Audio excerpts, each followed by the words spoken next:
안녕하세요. 건강하고 맛있는 발효 이야기를 전해드리는 건강한 뜰TV입니다.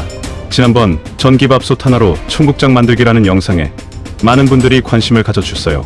그래서 오늘은 거기서 한 단계 더 진화한 청국장을 소개해드리려고 합니다.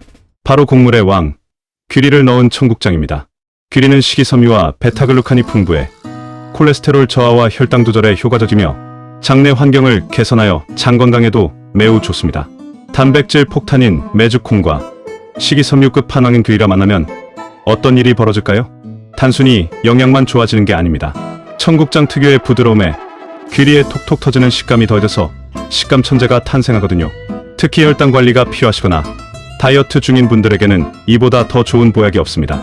오늘 그 황금 비율과 밥솥 하나로 끝내는 방법 바로 시작합니다. 끝까지 시청해주시기 바랄게요. 우선 재료 준비부터 해보면 이렇습니다. 가장 궁금해하시는 것이 비율이죠. 시행착오 끝에 찾아낸 황금 비율은 메주콩 7에 귀리 3입니다. 귀리가 너무 많으면 뭉치는 힘이 약해지고 너무 적으면 식감이 살지 않거든요. 여기서 첫 번째 핵심 팁. 콩도 귀리도 절대 박박 문질러 씻지 마세요. 마치 아기 목욕시키듯 흐르는 물에 먼지만 털어낸다는 느낌으로 살살 다뤄야 합니다. 왜일까요? 바로 껍질 때문입니다. 껍질이 상하면 삶을 때 소중한 수용성 영양분이 다 빠져나가고 결정적으로 우리가 원하는 그 끈적한 실, 즉 바실러스균의 집이 잘 지어지지 않습니다. 세척한 메주콩을 불릴 때 천일염 한 꼬집 잊지 마세요. 소금은 단백질 구조를 부드럽게 이완시켜서 수분이 속까지 균일하게 침투하게 도와주죠. 겨울엔 12시간 이상, 요즘처럼 따뜻할 땐 10시간 정도 충분히 불려주세요. 이제 콩과 귀리를 삶을 차례입니다. 일반 냄비보다는 압력밥솥을 강력 추천드려요. 물은 귀리콩의 1.5에서 2배면 충분합니다. 여기서 포인트는 뭘까요? 바로 오버쿡입니다. 우리가 밥에 넣어 먹는 콩보다 훨씬 묽게 삶아야 해요. 손가락으로 살짝만 눌러도 저항 없이 으깨질 정도가 되어야 바실러스균이 콩 속까지 깊숙이 침투해서 발효를 시작할 수 있습니다. 그리고 꿀팁, 식용유 한 방울을 꼭 넣어주세요. 콩을 삶다 보면 거품이 올라와서 노즐을 막는 경우가 있는데 기름 한 방울이 이걸 마법처럼 막아줍니다. 추가 올리면 약불로 줄여 20분, 불 끄고 뜸들이기 2-30분이면 충분합니다. 공들여 삶았지만 뚜껑을 열었을 때 콩 색깔이 하얗다면 실패해요. 연한 갈색빛이 돌아야 합니다. 그래야 바실러스균의 먹이가 되는 당분이 충분히 나왔다는 증거거든요.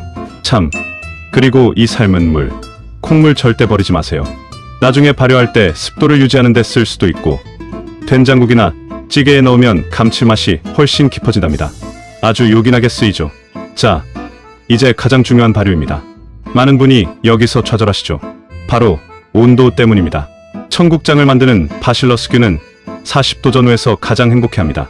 70도가 넘어가면 서서히 움직임이 둔해지면서 다 죽어버려요. 그런데 우리 집 전기밥솥의 보온 온도는 보통 70도가 넘습니다. 그냥 보온 버튼을 누르면 고초균 학살이 일어나는 거예요. 그래서 우리는 바실러스균이 잘 살아갈 수 있는 환경을 만들어줘야 합니다. 밥솥 바닥에 물 한 컵을 살짝 붓고 찜기를 올립니다. 아까 남겨둔 콩물에 면포를 적신 후 깔아주세요. 귀리콩이 40도 이하로 식었으면 이제 균 접종 차례입니다. 여기가 가장 중요한 순간이에요. 미지근한 물 20ml에 청국장 스타터 한 숟가락 정도를 섞고 잘 저어서 식힌 귀리콩 위에 골고루 부어주고 나무젓가락으로 천천히 섞어줍니다. 가장 확실한 종균 이식법입니다. 마지막으로 뚜껑을 닫되 나무젓가락을 끼워 틈을 줍니다. 이 틈이 정말 중요해요. 바실러스균은 공기를 좋아하는 호기성균입니다. 숨을 쉴 구멍이 있어야 냄새 없이 발효가 됩니다. 전원은 켜지 않거나 온도가 너무 낮을 때만 잠깐씩 보온을 켰다 끄는 방식으로 40도를 유지해주세요. 디지털 온습도계가 있다면 여러분은 이미 청국장 장인입니다. 48시간의 기다림 끝에 보이시나요? 이 하얀 거미줄 같은 실, 귀리 알갱이 사이사이로 바실러스균이 가득 피어났습니다. 구수한 향기가 코를 찌르네요. 이게 바로 집에서 만드는 프리미엄 귀리 청국장입니다. 완성된 귀리 청국장은 바로 먹을 만큼 소분해서 냉동 보관하세요. 3개월에서 6개월은 거뜬합니다. 마지막으로 건강하게 먹는 법. 청국장 찌개 끓일 때 처음부터 넣고 팍팍 끓이지 마세요. 채소와 두부를 다 익힌 뒤 불 끄기 2-3분 전에 청국장을 풀어주세요.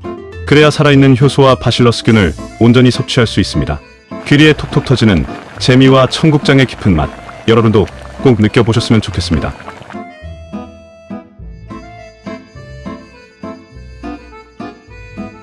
귀리 청국장 제조 관련 궁금증은 댓글로 달아주세요.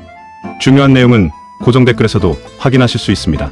오늘 영상이 유익하셨다면 구독과 좋아요 꼭 부탁드릴게요. 오늘도 건강한 하루 되세요. 끝까지 시청해주셔서 감사합니다.